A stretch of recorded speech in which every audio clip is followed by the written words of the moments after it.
Peace was good. Welcome to the install my CD collection. This is part 17. But before I start, I want to say rest in peace to James Gandolfini, aka Tony Soprano from The Sopranos fame. He died today of a heart attack in Italy. He was 51 years old. Sad because he was a great actor. One of the few actors out there that's actually could act. You know what I mean? Your legacy will definitely move on, man. And what I liked about James Gandolfini, he actually gave back to the troops, like, visiting them around, like, I think when he went to, Iraq or Afghanistan, and, signing autographs, taking pictures of him. So I respect him for that. Definitely gives back and stuff like that, support the troops. But anyways, you're definitely loved, and you'll definitely be missed, man. And definitely be watching The Sopranos anytime it comes on in syndication. Without further ado, start with the first album of the evening is Nas I Am. This is his third album. This was released in 1999. Very dope album. It's actually one of my favorite Nas albums, actually. If you would ask me my top 3 albums, it would have to be Illmatic, obviously, It Was Written, and this album, in that order, you know what I mean? But anyways, dope album, known for songs like Hate Me Now, Nas I Am, You Won't See Me Tonight featuring Aaliyah, which in my opinion should have been a single, but I don't know what happened with that. That should have been a single. But anyways, interesting fact about this album, this album was actually supposed to be a double disc album. But what ended up happening was, just like I said about the Murder Music album, it fell victim of bootlegging, because this is around the time, MP3 was a new thing, it was like around the late 90s, like 98, 97, 99, around that era, it got leaked. And it got leaked to the point where a lot of the songs that were on the original copy or original version was on mixtapes. So, what they did was, Nas, whatever the songs that he had from the original, he put on this album as a single disc album, and he did that. So, and that's how you got this album right here, the Nas I Am, and very dope, very slept on in my opinion. I know a lot of people kind of gave flack to this album, but I guess because people wanted another Illmatic and stuff like that, but Nas, he's one of those MCs that actually evolved, you know what I mean? But he still is him, you know what I mean? But he's still lyrical, he still comes with it with the game, with the lyrical game. He doesn't fall off with the lyrics, you know what I mean? I know there's a lot of people say like the beats are kind of like blah. I can see that, I see why they say that, but I don't know. I thought the beats were good. Obviously not as good as It Was Written or Illmatic, but they're not corny. You know what I mean? This album actually went double platinum, if I'm not mistaken. But yeah, this is Nas I Am, released in 1999. Pick it up. And then we got this album, Nastradamus. This is his 4th album, released in 1999 as well. Like I said about the Nas I Am album, like I said, Nas I Am was a double disc album, and so because it got leaked, Sony Records, they actually wanted to do the first half of Nas I Am as a single disc, and the second half on this album. But Nas was like, no, I don't want to do that. I just want to make complete new songs, and and it's just make a whole new album and stuff like that. But there was 2 songs actually that was actually on this album, from the album. I believe it was I forgot. Shit. I know it was that song he did with Primo, Come Get Me, and I believe Project Windows. Yeah, Project Windows and Come Get Me was actually on Nas I Am, but like I said, it got leaked and stuff like that. And some of those songs that were bootleg and leaked, you can actually find them in the Lost Tapes album that he came out back in 2002. But anyway, getting back to this album, definitely his weakest album. This is not his best, but I will tell you this album actually grew on me. I listened to it more and more. I actually start appreciating it and stuff like that. But like I said, definitely not his best album. But yeah, it definitely has some bangers, man. But like I said, it's not his best album. I tell you this, it's better than Street. I actually prefer this over Street Disciples, and I know that's saying a lot. I know I'm gonna catch a lot of shit for saying that, but that's how much I hate Street Disciples, man, and his recent albums, man. Because I mean, except for Life Is Good, because Life Is Good is actually dope. And I'll defend that album to the day, to the death. But anyways, this album, Nastradamus, with this album, I would say have an open mind. Check it out. If you like Nas, if you like him for his lyricism, then check this album out. This is his album to pick up. Pick it up if you pick it up. Then we got Ghost Dog, The Way of the Samurai soundtrack. This was released in 1999. This is a soundtrack to the movie. Fucking dope ass movie, by the way. Dope soundtrack too. What's interesting about this album is this is actually the US version, because there's two versions. You got the US version and you got the Japanese version. This is the one with the songs and stuff like that. You know, songs that they made for the soundtrack itself. And the Japanese version is the one with the score and like certain songs that didn't make this album. You know what I mean? You know, yeah, like the score and that song Wu World Order with a lot of Dark Man it's actually featured on the Japanese version. It should have been on this album as well, but you know how that shit goes. But yeah, very fucking dope. Highly recommend it. If you're a Wu-Tang fan, definitely enjoy this album. It has a lot of Wu affiliates like Royal Fam, you know, Timbo King's old group.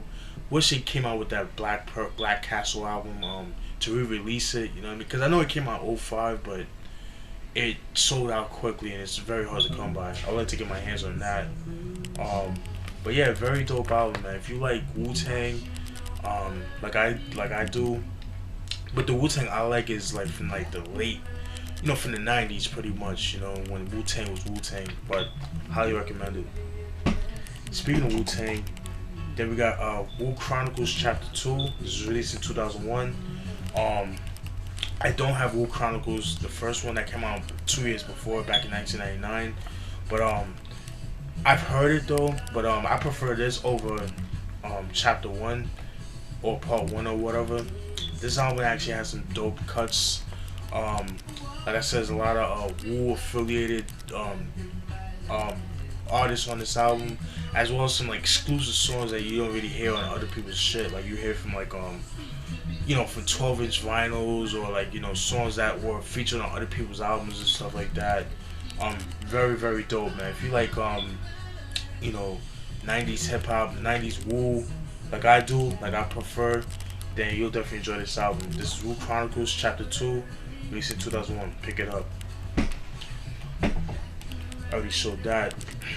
This is the Doggy Style, but I showed that in my other one of the collection. Then we got Redman, What the Album, released in 1992. This is Redman's first album. As you can see, this is like the OG copy, but it's like back in 2001. But yeah, very fucking dope album. You know, this is, you know, if you're expecting Muddy Waters, Redman, then you'll be disappointed with this album. Like what I like is, well, let me get into the album. Like this album is known for songs like you know, Time for Some Action, Blow Your Mind, How to Roll a Blunt, you know, joints like that. Very sick, very dope album.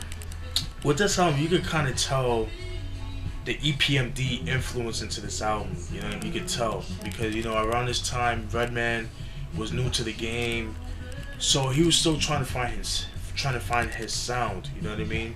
And you know, with this album, he didn't really have his sound yet. He still had that EPMD sound, and that's what I was gonna say. Like, you know, if you guys like EPMD, then you'll like this album. If you're not really into this album, to that sound, like at least EPMD from the early 90s, then this album might not be for you. But if you're into Redman's, like, you know, his lyrics, like his lyricism, his funny ass stories, then this is definitely worth checking out. But yeah, they're very dope, very slept on in my opinion. A lot of people don't really talk about this album. Yeah, they only, yes, it was definitely known. You know, a lot of people know it for Time for Some Action, Tonight's the Night and stuff like that.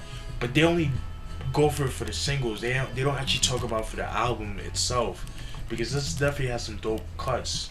And like I said before in my other videos, like I know there's a lot of hip hop heads.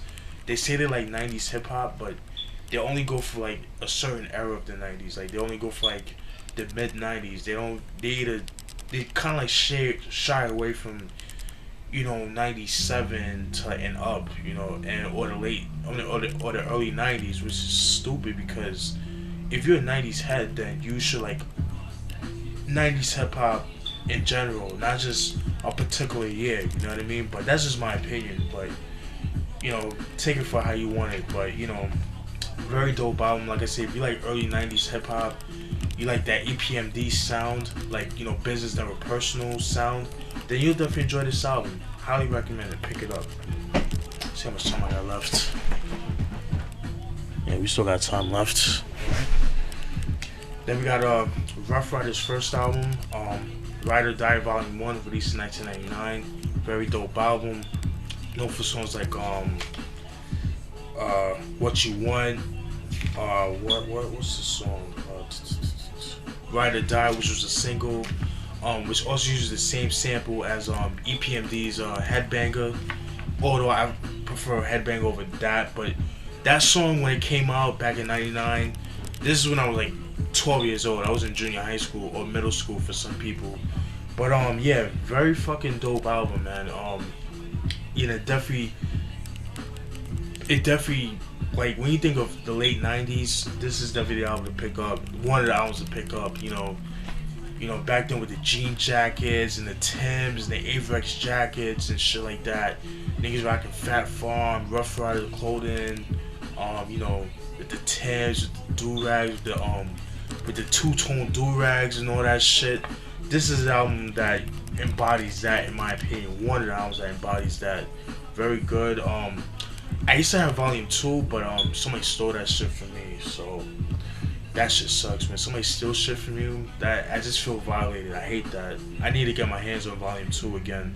But I do have this one and have Volume 3, like I showed you before. But yeah, very dope. Highly recommend it. Pick it up. And also known for the song, I think Down Bottom featuring Dragon and Juvenile. That was a dope song too. Then we got Eminem's first debut professional studio album. The reason why I say that is because a lot of people think this is his first album. It's not. The Infinite album is his first album, but you know that shit's hard to come by, and it never really sold out of Detroit. It was only sold in Detroit. You know what I mean? So good luck finding that shit. I mean, I know they re-released it, but it's like bootlegs and stuff like that. So if Eminem could re-release that shit, that would be nice. But fat chance of that happening. But anyways, getting back to this album, very dope. I really like it a lot. You know, Eminem, you know, got discovered by Dr. Dre, you know, back in the late '90s and stuff like that. You know, and it's interesting, little interesting fact. Duck Down Records well, Eminem actually went out to Duck Down Records and he was trying to get signed with them, but or it was the other way around or whatever. But anyways, Duck Down Records actually discovered Eminem, but you know, at the time they didn't want to sign. They don't want to take a risk of signing a white rapper, you know, because of the image at the time. You know what I mean? I know right now they probably kicking themselves in the ass, but you know, around that time, you know, it was kind of, you know, unheard of at the time and stuff like that, you know, things of that nature. But anyways, getting back to this album, very dope. I like it a lot. Definitely one of his best albums. Known for songs like Just Don't Give a Fuck, The Real Slim Shady, My Name Is, Guilty Conscious, you know, definitely one of the best songs to come out in '99. 99, this was getting played in heavy rotation around that time, you know what I mean? Everybody was playing this shit in the cars and stuff like that, you know, definitely. if you knew somebody, if you had a friend, you know, I'm pretty sure that friend actually had a copy of this album. That's how dope this album was. This is the Eminem I like, you know what I mean? He was funny, he was lyrical, he actually had dope production, you know what I mean? Very dope. I wish Eminem would go back to DJ Head. Pause for my homophobic motherfuckers, DJ Head. But anyways, yeah, fucking, I wish he'd get back with DJ Head because DJ Head actually made some dope beats and stuff like that, and it actually personified Eminem's sound, in my opinion. But yeah, this is Slim Shady LP, released in 1999, very dope. Then we got Busta Rhymes' third album, Extinction Level Event, released in 1998. Very, very, very dope album, man. Known for songs like what's that song? I'm sorry, I got a sheet. I'm bugging. And, Tear the Roof Off. What's that song? That song with Give Me Some More, which is using the Bird sample. What's that other song he did with Janet Jackson? What's that song? What's It Gonna Be? Yeah, excuse me. Yeah, What's It Gonna Be? Very dope album.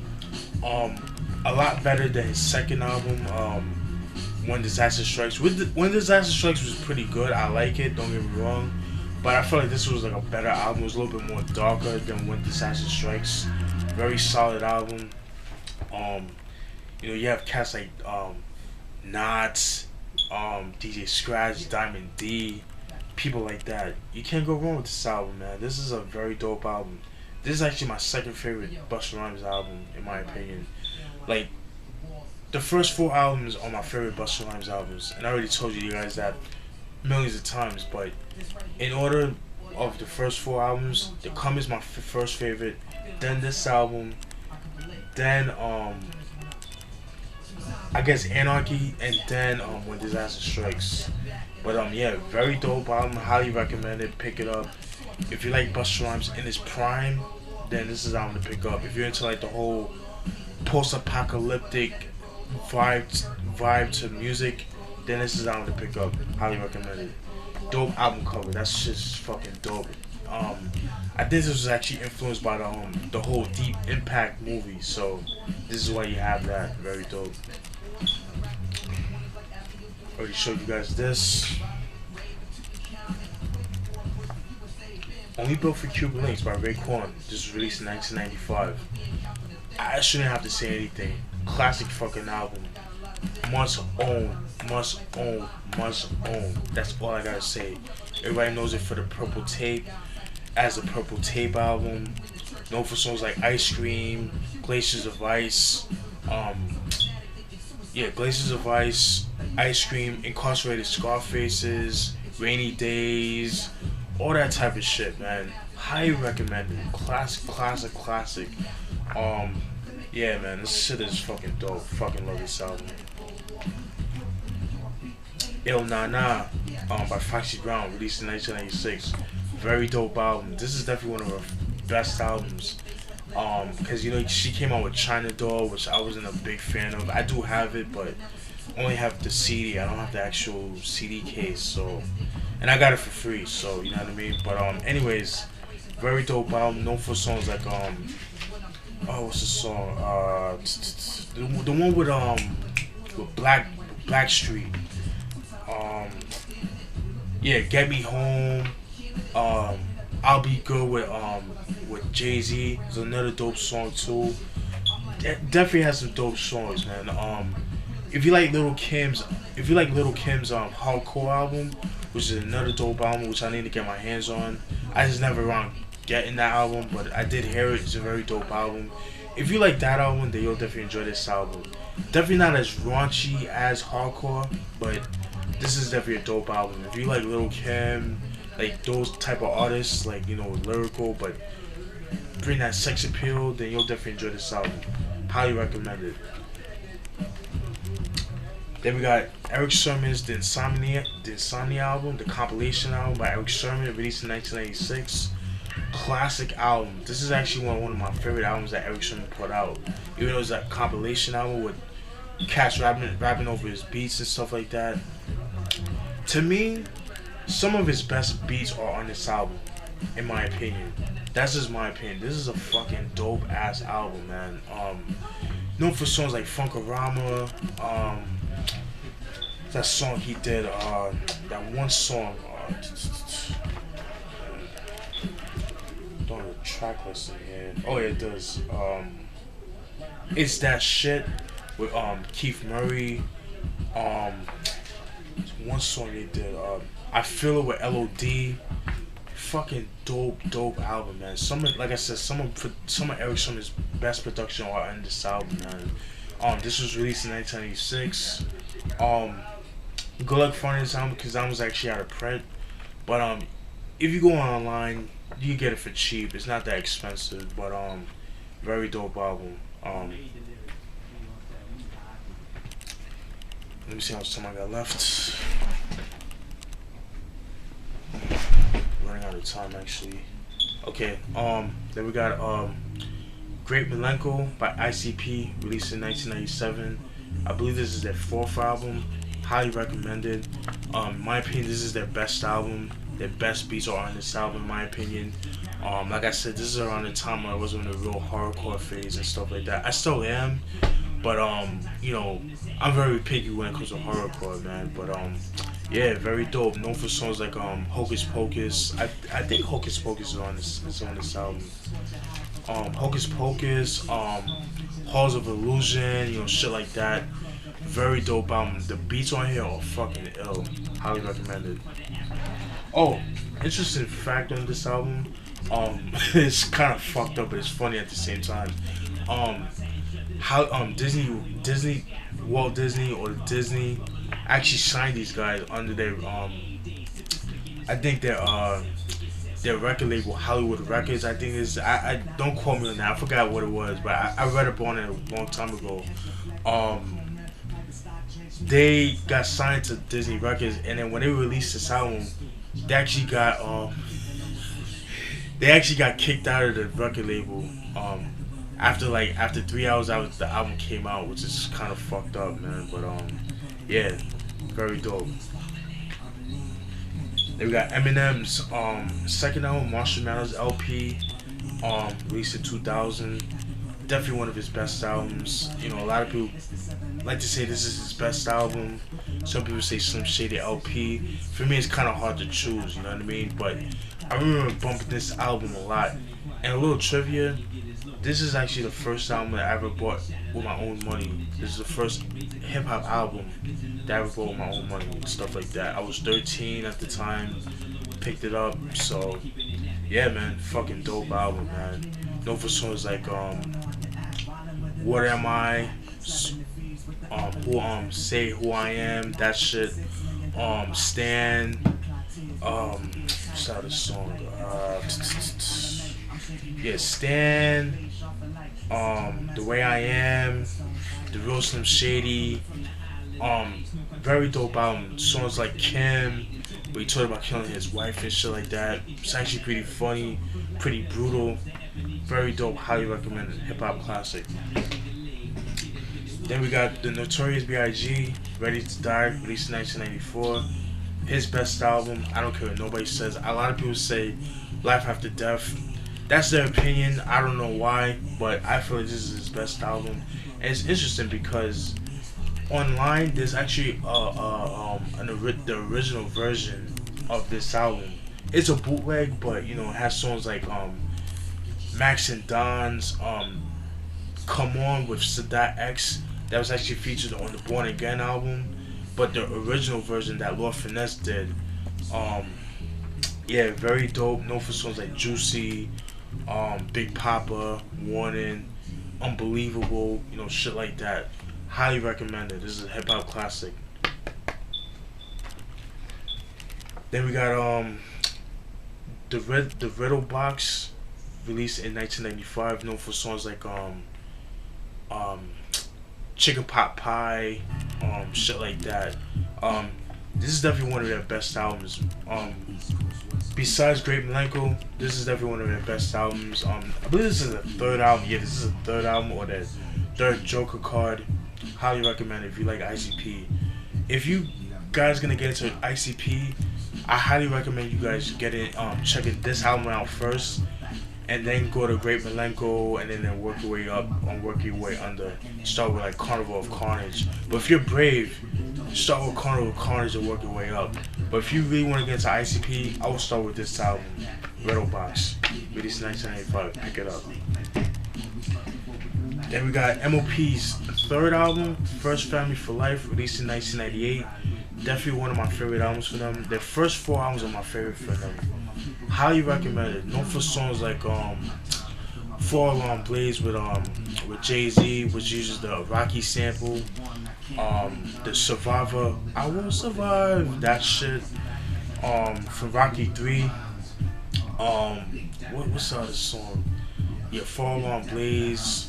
Blood, Sweat, and Tears was actually played on the Belly sounds was actually played on Belly. It wasn't on the soundtrack, which it should have been, but it was actually played on it was actually played in Belly when that scene with Tommy Buns or DMX, he wants to go to his crib, but then he seen like all the friends around his crib, so he had to leave and shit like that. So yeah, this is a very dope album. Definitely one of the best albums. Highly recommend it. Pick it up. Then we got Cypress Hills. Let me see how much somebody left. Sorry to keep doing that. Alright, I'm gonna cut it short, but yeah, stay tuned for part 18. Alright, peace.